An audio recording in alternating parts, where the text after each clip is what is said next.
أعوذ بالله من الشيطان الرجيم بسم الله الرحمن الرحيم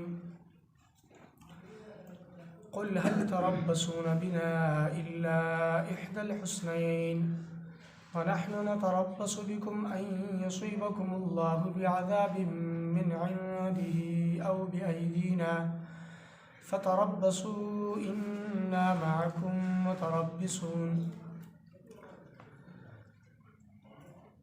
پتی آیت مبارکہ کی د منافقینو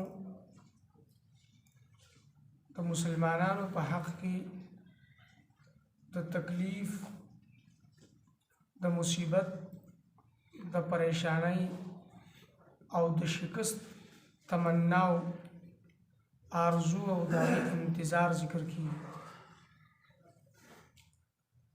چونکہ منافق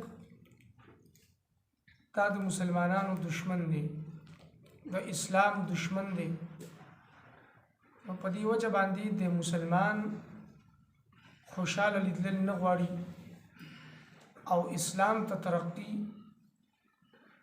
دا نه خوښي، د اسلام غالب کېدل نه خوښي. نو تمنا او آرزوی دا وي چې مسلمان مغلوب شي، مسلمان ته شکست ملو شي او کفر غالب شي، کفر ته فتح ملو شي. منافق په دوه قسمه باندې دی.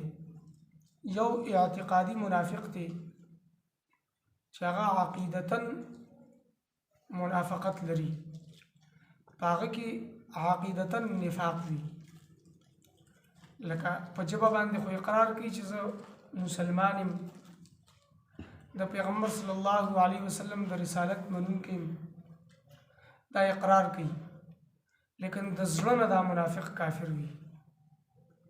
په زړه کې د ایمان د اسلام اس تصدیق نه وي، د زړه نه مني، نو دا منافق چې دی دا کافر دی، دا د دایره اسلام نه خارج دی. چې کله د وحی په ذریعه سره یا قوی علامات سره د منافقت معلوم شي، نو په د باندې د کافرو احکامات جاری کیږي، او چې څو پورې د منافقت څرګند شوی او ښکاره شوی نه مسلمانانو ته، نو په د باندې احکامات د مسلمانانو جاری کیږي، لیکن د الله په علم کې خدای کافر دی او د الله رب العزت په علم کې دی د اسلام منون کې د هدایت قبلون کې او د ایمان راوړون کې خو نه دی. نو سزا د لپاره ده، خو چې څو پورې د کفر ښکاره شوی نه واضح شوی نه، نو د سره به د مسلمانانو والا احکامات جاری کیږي. دویم منافق ته عملی، چې ته خو په ژبه باندې هم د ایمان اقرار کوي، زړه سره تصدیق کوي، دی وایي اقرار باللسان و تصدیق بالقلب، په ژبه باندې اقرار کوي او زړه نه هم مؤمن دی، ایمان راوړ دی، مسلمان دی، خو د کارونه دا د منافقان وي. نو د منافق علامات احادیثو کې مختلف راغلي، خو کوم مشهور درې علامات دي چې اذا حدث کذب، چې خبره کوي نو دروغ به وي، رښتیا به نه وي. و اذا وعد اخلف، چې کله وعده وکړي نو وعدې خلاف ورزي وکړي. و اذا اؤتمن خان، او کله چې د امانتدار وګرځول شي د سره څوک شي به طور امانت کېږي دي، نو په هغې کې به د خیانت کوي. دا علامات د منافق دي، عملی منافق. نو منافق د مسلمانانو په حق کې د مسلمان په شان کې خوشحالي، فتح، غلبه دا نه خوښي. د مسلمان په حق کې د مصیبت، شکست، تکلیف خوښي. الله رب العزت خپل محبوب صلی الله علیه وسلم په ژبه مبارکه باندې اعلان کوي، هل تربصون بنا الا احدى الحسنيين، نه کوئ تاسو انتظار په مونږ اے منافقانو مگر د یوې ښېګړې د دوو نه، یوه ښېګړه د دوو نه بسئ. جهاد لتلل په جهاد کې یا خو شهادت دی او یا غالب کېدل دي او غلبې سره واپس کېدل دي. نو که شهادت حاصل شو د شهادت په بدله کې جنت دی، او که شهادت حاصل نشو اسلام غالب شو کفر مغلوب شو نو دی به غازی واپس شي، د اجر او ثواب به ملو شي. روایتو کې راځي څوک د الله رب العزت د رضا لپاره جهاد لذي د سره وعده ده که د فاتح شو فتح ورته ملاوه شله غازی واپس شو نو د سره د ثواب او د اجر وعده ده، او کنه د شهید شو نو د سره د جنت وعده ده په شهادت باندې. نو په دواړو کې خیر د مسلمان لپاره.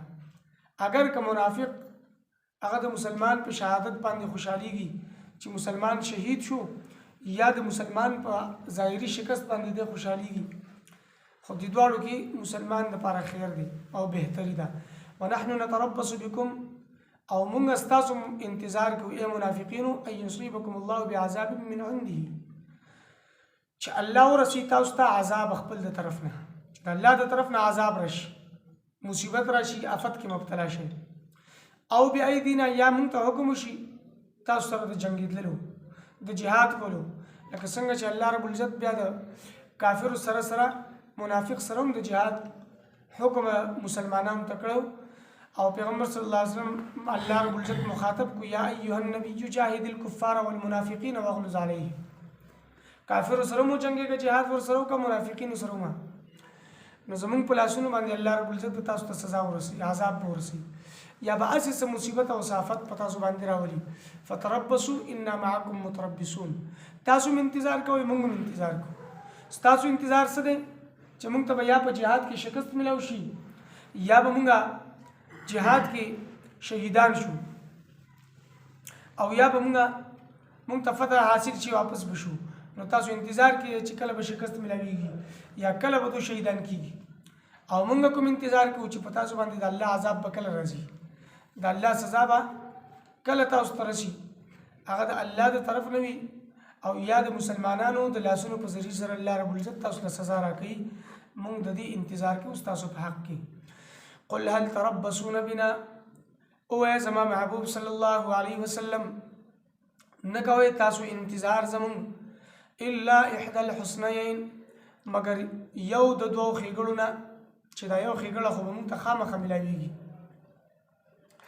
ونحن نتربص بكم او موږ انتظار کوو تاسو ان يصيبكم الله چې ورسي تاسو ته الله رب العزت بعذاب من عنده، عذاب خپل د طرفنا، او بأيدينا یا زمون په لاسونو سره.